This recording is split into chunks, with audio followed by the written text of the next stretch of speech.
Assalamualaikum warahmatullahi wabarakatuh. Pada hari ini adalah tujuan saya untuk membentangkan tentang satu produk inovasi yang dibuat secara kerjasama berkaitan dengan penggunaan batang pisang dalam bentuk fiber untuk dijadikan sebagai satu lapisan penapisan utama untuk mengatasi masalah yang berkaitan dengan minyak dan gris. Menurut kajian yang dijalankan secara berkala, kami dapati bahawa batang pisang ini mempunyai satu daya upaya untuk menyerap 70% sehingga 80% lemak dan juga minyak di dalam air buangan manusia.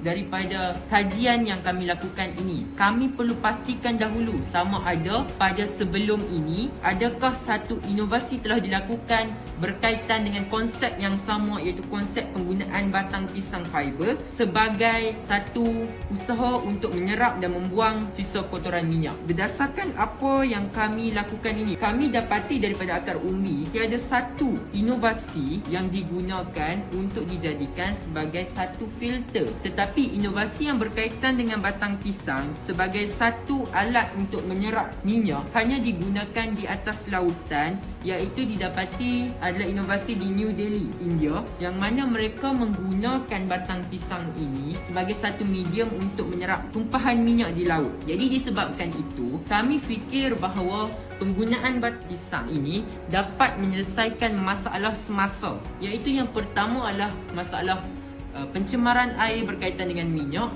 maka akan menyebabkan longkang dan sistem pengaliran kita akan tersumbat. Malah filter yang berada di pasaran yang sekarang ini, mereka mengenakan charge dan kos yang begitu mahal. Kami mencari idea untuk menyelesaikan masalah ini dan kami dapati bahawa ini adalah antara satu kegiatan orang dulu-dulu yang mana mereka menggunakan batang pisang ini untuk membuang minyak di selepas kenduri. Objektif utama kami iaitu untuk menyelesaikan masalah pencemaran air, juga masalah yang menyebabkan longkang tersumbat. Kami mahu mengurangkan beban kerja, ya, terutama di loji-loji untuk pembersihan air. Kemudian kami ingin mengamalkan satu konsep untuk mengitar semula penggunaan batang pisang itu sendiri. Dan akhir sekali, kami menyediakan satu penapis yang mampu milik. Kenapa kami menggunakan batang pisang ini? Batang pisang ini mudah untuk didapati. Kemudian adalah kerana ia murah. Yang ketiga adalah untuk mempromosikan konsep kitar semula dan juga untuk tentang konsep kehijauan. Kami lakukan kajian kami dengan mengambil air daripada tangki septik daripada kafe untuk menguji sama ada yang manakah bentuk batang pisang yang sesuai untuk menyerap minyak dan gris ini. 4 medium yang kami gunakan dalam membentuk batang pisang ini iaitu kami ada cube basah, cube kering, serat basah dan serat kering. Hasil kajian yang telah kami hantar pada K-Biocorp untuk menganalisis air yang kami dapat, kami dapati bahawa serat basah adalah yang paling efektif. Kami telah melakukan beberapa perubahan dan kalau kita lihat daripada prototipe pertama yang kami hasilkan adalah seperti dalam rajah yang dinyatakan.